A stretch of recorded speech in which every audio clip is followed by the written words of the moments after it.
Ngayong araw mga guys, ito na nga pala yung opening ceremony ng Rizal Intertown Governors Cup Season 5. Kaya ready na nga daw dyan yung defending champion nung Season 4 na Intertown. Walang iba kundi ang bayan ng Binangonan. At dahil nandito na nga din yung aming napakagandang mayora, kaya nilabas ko na nga sa aking cabinet yung tinatago kong eroplano.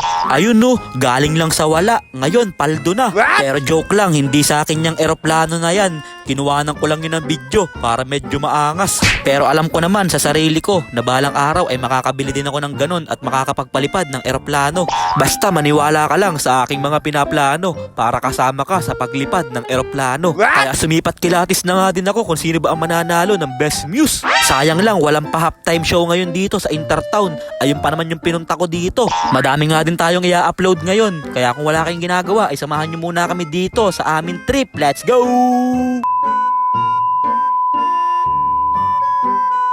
So ayun po 6:30 pa nga lang ng umaga ay nandito na nga kami sa may munisipyo kasi maaga nga daw magsisimula yung opening alas 8. Kaya alas 7 pa lang ay nakaalis na nga din kami sa Binangonan at nandito na nga din kami sa Henares Center, Antipolo.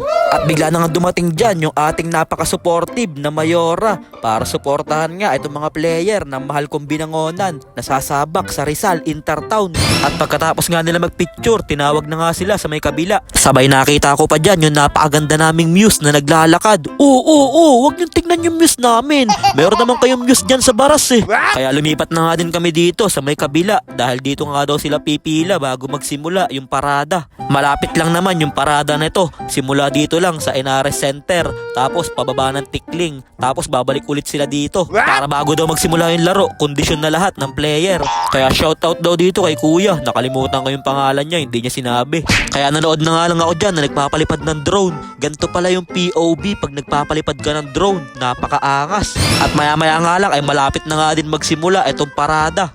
Pababa nga yan ng Henares Center Antipolo hanggang Tikling. Tapos aakyat ulit sila sa Henares Antipolo. Kaya naglakad na nga din dyan itong host ng liga ngayon ng Intertown. Walang iba kundi ang Antipolo City.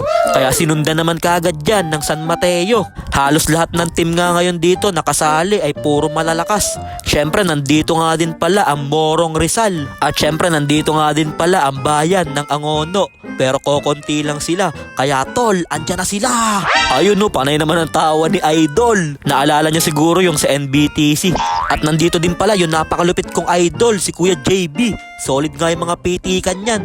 At syempre nandito nga din pala ang Ismail Taytay. Malakas nga tong Taytay, banlalaki ng mga player nila. Sabay nagpakita pa nga dyan ng onting abs si Binalayan King Kurt Au.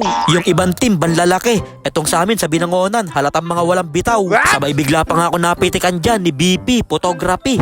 At nandito nga din pala mga nagagandahan at mga nagwagwapuhan ng mga konsehal sa bayan ng Binangonan.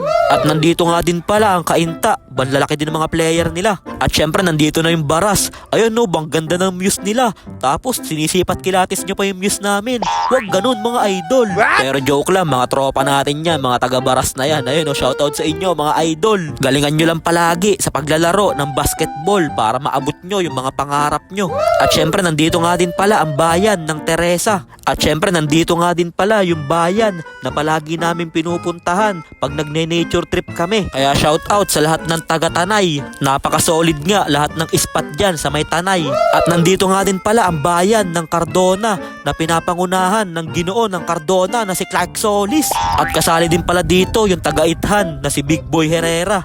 At syempre nandito nga din pala lahat ng konsehal at mayor ng Cardona para suportahan ng kanilang mga player. Kaya tinawag na nga din dyan ang bayan ng Montalban. Kaya shoutout sa lahat ng taga Montalban. Good luck sa inyo mga idol. Para nga pala sa mga hindi nagtatanong, etong team nga pala ng Montalban, yung nakalaban last year ng Binangonan sa finals. Napaka-solid nga nung series na yon, inabot pa ng Game 3. Pero grabe yung laban na yon na Game 3. Home court pa ng kalaban sa Montalban. Sobrang daming tao. Buti na lang, grabe yung puso na pinakita ng mga player ng Binangonan nung Game 3. Kaya nakuha nila yung panalo at naibalik ang trophy sa bayan ng Binangonan. Kaya lumakad na nga din kami dito na parang mga varsity. Hindi ko nga din alam kung bakit ako napunta dito. Dapat manonood lang ako. Si Coach Babayo kasi hinatak ako. Napunta tuloy ako dito sa kanila. Kala tuloy yung iba, player ako. Hindi nila alam, prayer lang. Ayun no, bang angas naman ng datingan ni I.M. Barot. Parang PBA lang. Napakasarap din pala maglaro sa mga ganitong liga. Hindi ko kasi ito naranasan. Lagi kasi ako absent sa training. Ayun no, napakadaming cameraman saka mga videographer. Kala mo mga celebrity. Kaya galingan nyo mga bata. Dahil napakadaming cameraman na nandito ngayon sa loob ng Inares Center, Antipolo. Huwag na huwag kayo gagawa ng mga dirty place. Maipopost ka agad kayo sa Reels. Kaya good luck sa inyo. Ibigay nyo lang yung best nyo mamaya. Dahil pagkatapos nga nitong opening na to, sila nga kaagad yung maglalaro. Binangonan versus Antipolo. At bago nga sila maglaro ay in-announce nga muna dyan kung sino ba ang nanalo ng Best Muse. At ang nanalo nga pala dyan ay Bayan ng Tanay. Kaya congrats sa'yo ate. Dahil dyan magne-nature trip ulit kami sa Daraitan, Tanay. At abangan nyo na nga lang sa part 2 yung mga highlights nung laban nila kanina. Kaya yun lang mga guys. Maraming salamat nga po pala sa walang sawang pagsuporta at sa palaging panonood. I-follow nyo na si Ninin Vlogs para sa mga susunod pang vlogs. Mag-ingat po kayo palagi. Bye bye yo!